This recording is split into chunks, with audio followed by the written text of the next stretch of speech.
This is the famous car and truck problem.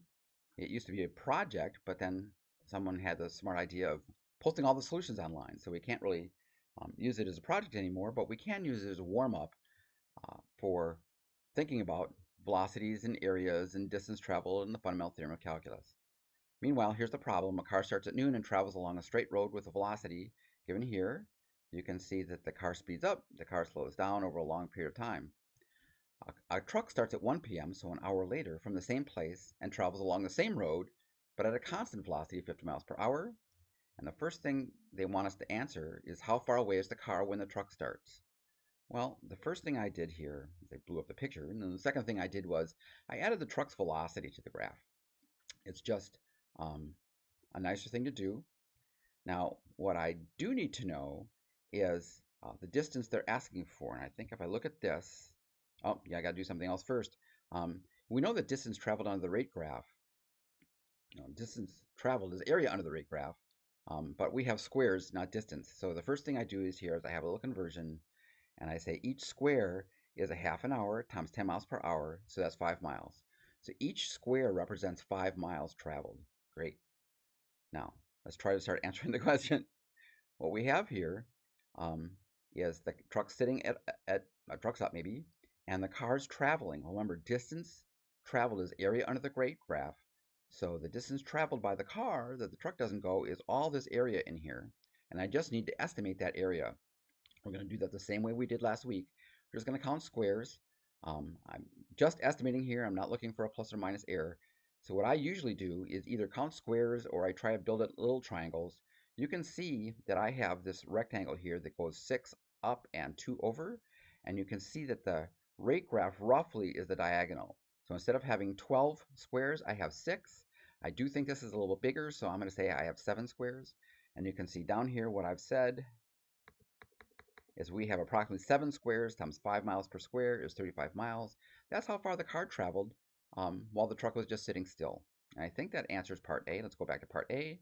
How far away is the car when the truck starts? 35 miles sounds good. Now it says, how fast is the distance between the car and the truck increasing or decreasing at 3 p.m.? So I'm going to go back over here. At 3 p.m., the car looks like it's traveled about 67.5 miles per hour.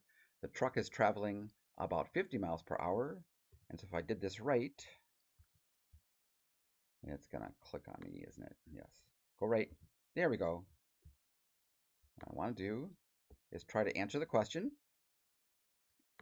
So I've got that the rate of the car at 3 minus the rate of the truck at 3 is going to be 67 miles per hour minus 50 miles per hour. That's 17 miles per hour. So I'm going to describe that 2 different ways. I'm going to say the 2 p.m. is the time at which the car is pulling away from the truck most quickly. Or, and this feels more calculusly, 2 p.m. is the time at which the distance between them is growing most quickly. I do like saying it like that. It at least flows off the tongue a bit better. So I think that answers question B. It says, what is the, okay, we already answered, good. It says, during the period when the car is ahead of the truck, when is the distance between them greatest and what is that greatest distance? All right, here we go. Now I'm going to go back and look at this picture. Let's see, can I go to the next page? Let me go to the next page. Yay, okay, here we go. Now, up until 1 o'clock, the car is pulling ahead of the truck. Yay. During 1 p.m. and what looks like about 4:20, the car is pulling ahead of the truck. How can I tell? The car is going faster than the truck. At about 4:20, I don't know what happened to 4:20. There's a joke there somewhere, right?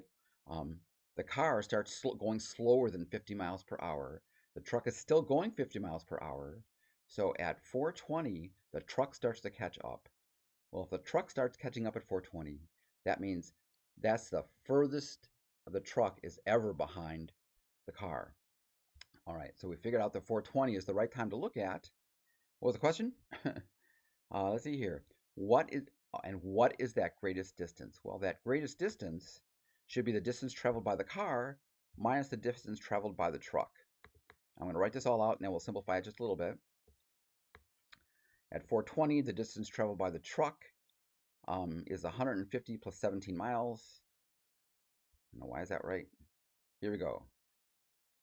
Yes, okay, the distance traveled by the truck, right, is going to be 1, 2, 3, 4. So I get, that's Oh, that's 3 miles. That's 3 hours times 50. That's 150. Plus that 1/3 extra hour, which I said was about 17 miles. All right. So the distance traveled by the truck is going to be the 167 miles.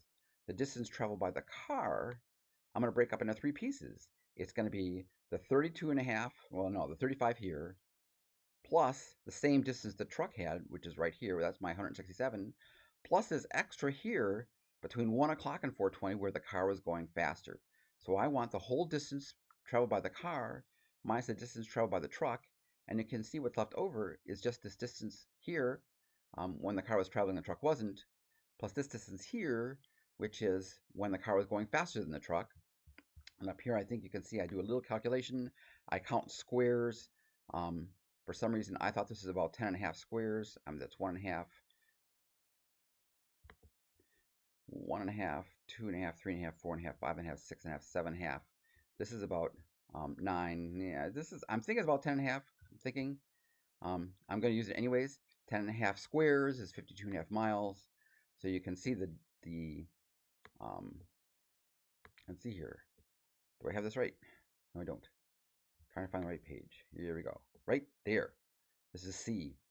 The maximum distance between them, you can see the 167 cancels. I'm just going to get my 87.5 miles. That's the furthest the distance ever gets between them.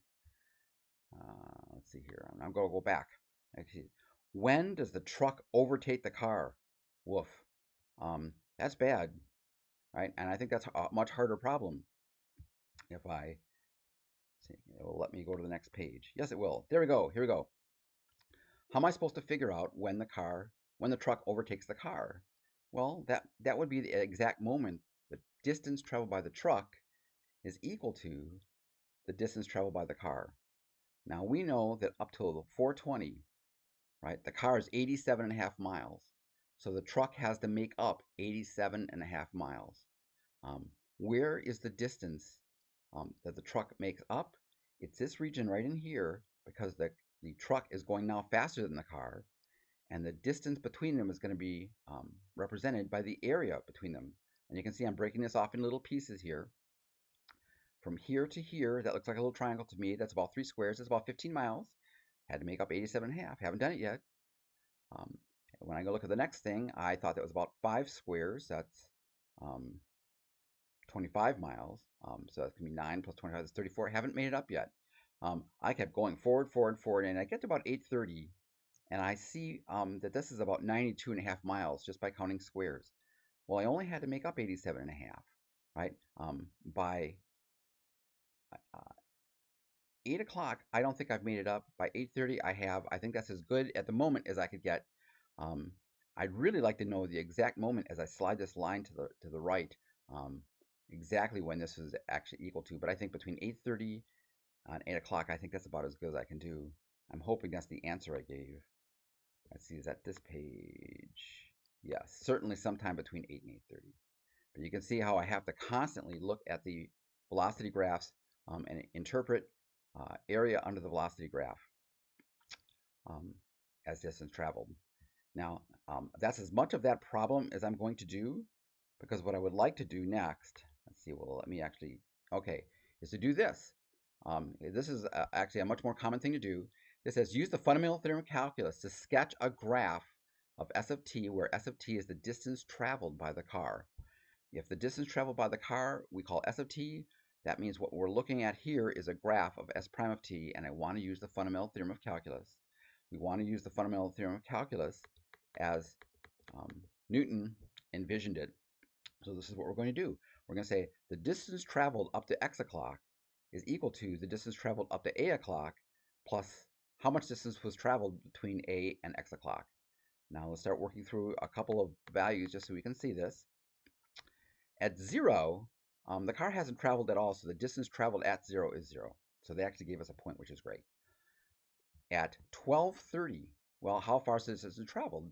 The distance traveled by 12:30 is just equal to the 0 we had at 12 o'clock plus the distance traveled between 12 and 12:30. Well, that's the area under this rate graph. You can see I called that, I thought it was about 10 miles. I thought about 5 squares. So I think by 12:30, we've traveled about 10 miles. Now let's see here. I think if I do this right, we can do a couple more terms. Let's go to the next term. What about 1 o'clock? Well, by 1 o'clock, I'm going to use the fundamental theorem of calculus. I want the distance traveled by 1 o'clock.